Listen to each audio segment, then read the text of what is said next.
나눔가족 여러분, 사장에서의 하늘 예배의 장면이 계속 이어지고 있습니다. 사장이 예배의 광경에 집중되었다면 5장은 사장 후반부에서 시작된 예배의 행위에 더 극적인 발전이 보이고 있습니다.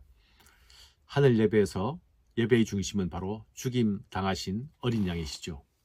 모든 역사를 반전시키고 모든 역사를 새롭게 하신 그 어린 양의 구원을 받은 나라와 족속과 방언들에서 나온 사람들, 모든 피조물들, 천사들이 드리는 경배가 보좌에 계신 분과 어린 양께 드려집니다.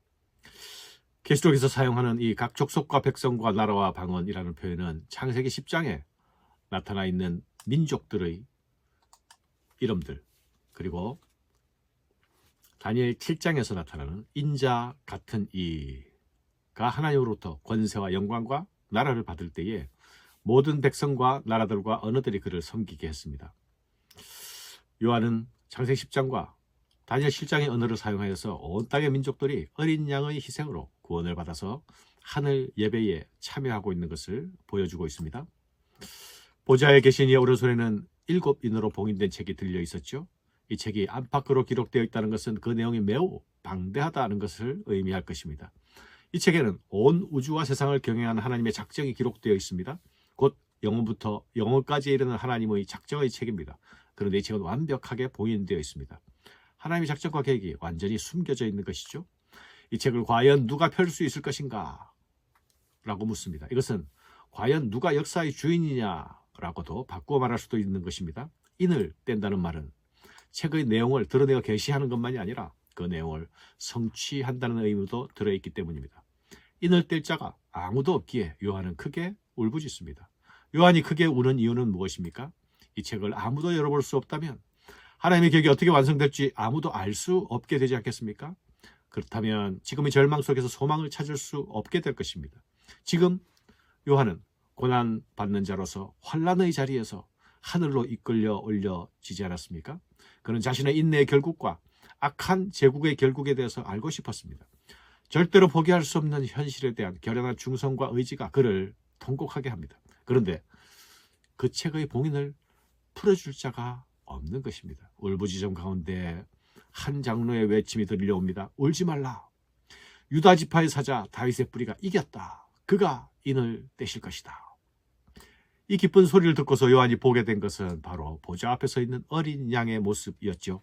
내가 또 보니 보좌와 내 생물과 장로들 사이에 한 어린 양이 서 있는데 일찍이 죽임을 당한 것 같더라. 그에게 7뿔과 7눈이 있으니 이 눈들은 온 땅에 보내심을 받은 하나님의 7영이더라. 그 어린 양이 나와서 보좌에 앉으신 이의 오른손에서 두루마리를 취하시니라. 장로가 보라고 한 것은 유다 지파의 사자였습니다. 그가 이겼다고 말했습니다. 그런데 요한이 본 것은 어린 양입니다. 그것도 죽임을 당한 흔적을 가진 어린 양이죠. 그분은 사자의 모습으로가 아니라 죽임당한 어린 양의 모습으로 이겼습니다.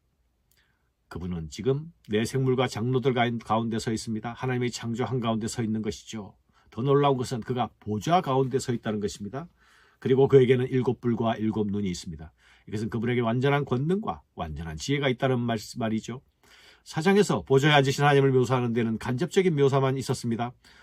그런데 여기서 보좌 앞에 계신 예수님은 유다 지파의 사자로 다윗의 뿌리로 죽임당하신 어린 양으로 하나님의 존재 가운데 서 있습니다. 보좌에 앉으신 하나님은 계시는 하나님입니다. 그러나 어린 양은 나타나신 하나님이십니다. 우리 가운데 나타나신 하나님이시죠. 사랑하는 여러분, 유다 지파의 사자가 이긴 방법을 주목해 보아야 합니다. 주님은 교회를 향해서 계속 이기라 말씀하시지 않았습니까?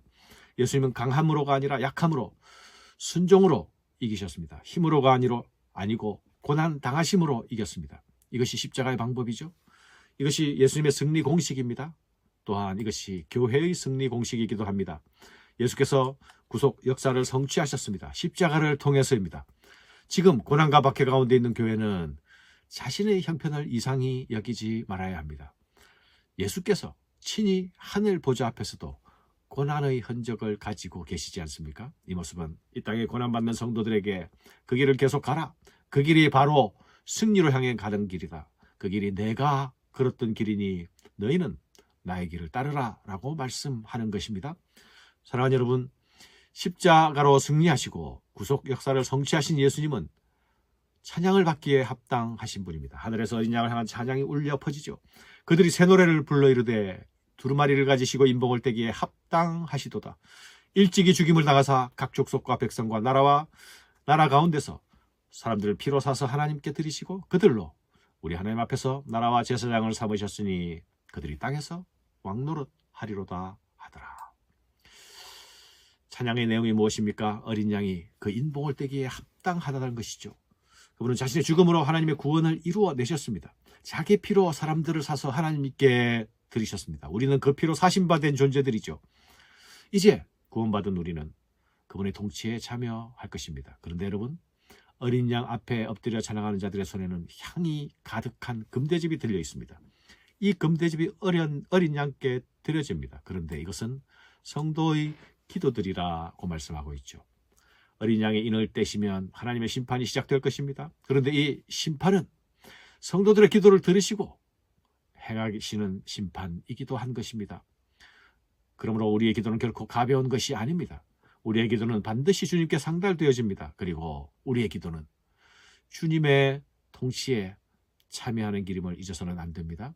승리하신 주님의 통치에 참여하는 길, 기도가 되는 것입니다. 보좌에 계신 어린 양은 우리 성도들이 영원히 찬양해야 할 대상이 되십니다. 그분으로 인해 우리가 살아나지 않았습니까? 그분으로 인해 우리는 하나님의 백성이 되지 않았습니까? 그분으로 인해 우리는 그분의 통치에 참여하게 될 것입니다. 그분과 함께 다스리게 될 것입니다. 찬양할 이유입니다. 감사합니다.